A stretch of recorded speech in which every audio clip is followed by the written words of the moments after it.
Assalamualaikum warahmatullahi wabarakatuh. Sebelumnya saya ucapkan terima kasih kepada Bapak Afri Mardiko selaku dosen pengampu pada mata kuliah pedagogik, dan saya juga ucapkan terima kasih kepada teman-teman yang sudah bertanya kepada kelompok saya. Sebelum kita menjawab pertanyaan, izinkan saya memperkenalkan diri. Di sini saya Ferdi Setiawan dengan NPM 065 selaku moderator ingin menjawab pertanyaan kalian.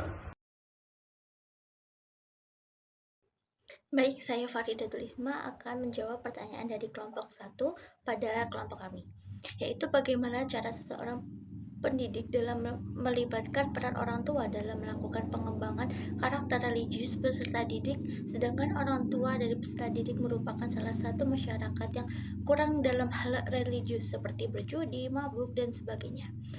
Yang pertama itu kita dapat membangun komunikasi dan kepercayaan. Yang kedua, memberikan edukasi dan pembinaan. Yang ketiga, menjadi teladan yang baik. Yang keempat, memberikan dukungan dan motivasi. Yang kelima, membangun kolaborasi dalam masyarakat. Saya akan menjawab pertanyaan kelompok 2. Pertanyaannya adalah bagaimana cara guru dalam melakukan pendekatan inklusivitas saat menerapkan nilai religi di sekolah dapat membantu menciptakan lingkungan yang inklusif. Jawaban: penanaman nilai-nilai religi pada peserta didik merupakan salah satu tujuan penting pendidikan. Namun, lingkungan sekolah yang beragam dengan latar belakang agama, budaya, dan kemampuan yang berbeda memerlukan pendekatan inklusif untuk memastikan bahwa semua siswa merasa dilibatkan dan dihargai. Berikut beberapa cara guru dapat melakukan pendekatan inklusivitas saat menanamkan nilai-nilai religi di sekolah. 1.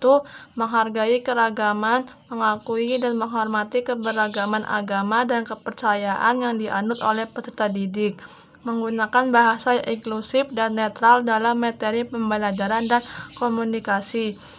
Menciptakan ruang kelas yang aman dan terbuka bagi semua peserta didik untuk mengekspresikan keyakinan mereka, serta mendorong mereka untuk saling menghormati dan menghargai perbedaan.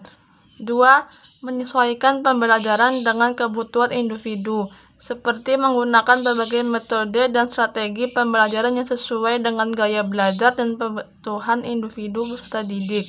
Memberikan dukungan dan akomodasi yang diperlukan bagi peserta didik dan melibatkan peserta didik dalam proses pembelajaran dan berikan mereka kesempatan untuk belajar secara aktif serta mendorong mereka untuk mengajukan pertanyaan, berdiskusi, dan berbagi ide. 3. Menanamkan nilai-nilai religius secara umum seperti fokus pada nilai-nilai umum yang terdapat dalam semua agama, seperti kasih sayang, kejujuran, keadilan, dan tanggung jawab, menggunakan berbagai contoh dan kisah dari berbagai agama untuk mengajarkan nilai-nilai religius, karena dapat membantu peserta didik untuk memahami bahwa nilai-nilai tersebut dapat ditemukan dalam berbagai tradisi dan budaya, serta mendorong peserta didik untuk menerapkan nilai-nilai religius dalam kehidupan sehari-hari, baik di sekolah maupun di luar sekolah. 4. Melibatkan orang tua dan masyarakat, seperti bekerja sama dengan orang tua untuk menanamkan nilai-nilai religius pada anak-anak dengan melakukan komunikasi yang terbuka dan transparan tentang program pendidikan agama di sekolah. Melibatkan orang tua dan tokoh masyarakat dalam kegiatan keagamaan di sekolah. Hal ini dapat membantu memperkuat rasa kebersamaan di antara peserta didik serta memanfaatkan sumber daya yang tersedia di masyarakat seperti tempat ibadah dan organisasi keagamaan untuk mendukung pembelajaran agama di sekolah. Dengan menerapkan pendekatan inklusivitas dalam menanamkan nilai-nilai religi di sekolah, guru dapat menciptakan lingkungan belajar yang aman, nyaman, dan terbuka bagi seluruh siswa. Hal ini akan membantu anak tumbuh menjadi pribadi yang berakhlak mulia, menghargai perbedaan, dan toleran. Soal nomor 3, bagaimana program-program sekolah seperti pelajaran agama atau kegiatan keagamaan dapat membentuk karakter religi dan berdampak pada perkembangan religius peserta didik? Jawabannya, 1.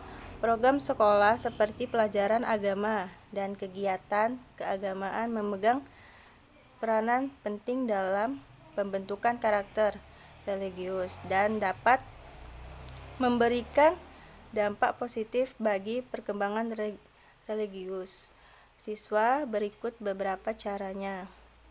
1. Memberikan pengetahuan dan pemahaman tentang agama. 2. Membentuk kebiasaan religius. 3. Mengembangkan karakter religius.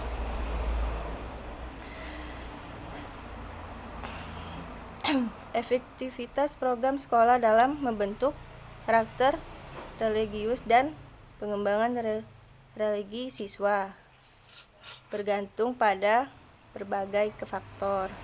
Pendidikan harus terus belajar dan berkembang untuk merancang dan melaksanakan program sekolah yang efektif dan memenuhi kebutuhan peserta didik.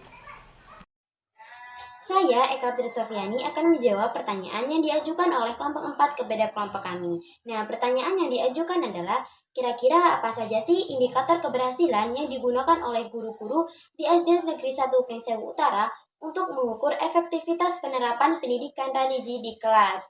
Nah, jawaban yang kita miliki adalah guru-guru di SD Negeri 1 Pringsewu Utara kemungkinan menggunakan berbagai indikator keberhasilan untuk mengukur efektivitas penerapan pendidikan religi di kelasnya. Nah, berikut adalah beberapa indikator yang umum yang juga digunakan oleh SD 1 Negeri Pringsewu Utara. Yang pertama ada kebiasaan religius, yang kedua ada karakter religius, yang ketiga ada partisipasi dalam komunitas religius, yang keempat ada penguatan identitas religius, dan yang terakhir adalah pengetahuan dan pemahaman agama.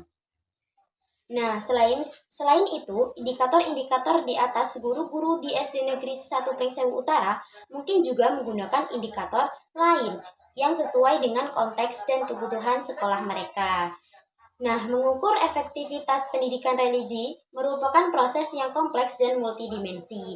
Guru-guru juga perlu menggunakan berbagai indikator dan metode penilaian untuk pendapatan gambaran yang menyeluruh tentang perkembangan religius peserta didik. Di sini ada beberapa metode penilaian yang dapat digunakan oleh guru untuk mengukur efektivitas pendidikan religi, seperti tes, kuis pengamatan, penilaian diri, serta umpan balik dari orang tua dan masyarakat tersebut. Baik, terima kasih. Nama saya Kalista Disa Putri, NPM 052, izin menjawab pertanyaan dari kelompok 5.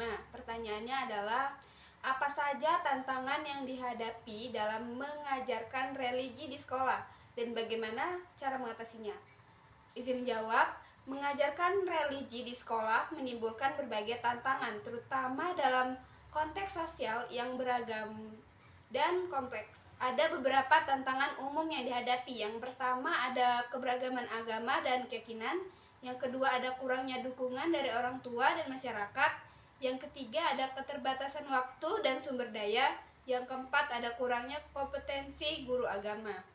Untuk mengatasi tantangan ini memerlukan keterlibatan dan kerjasama seluruh pihak, termasuk guru, orang tua, masyarakat, dan pemerintah. Dan dengan bekerja sama kita dapat menciptakan lingkungan belajar agama yang positif dan membina bagi seluruh siswa.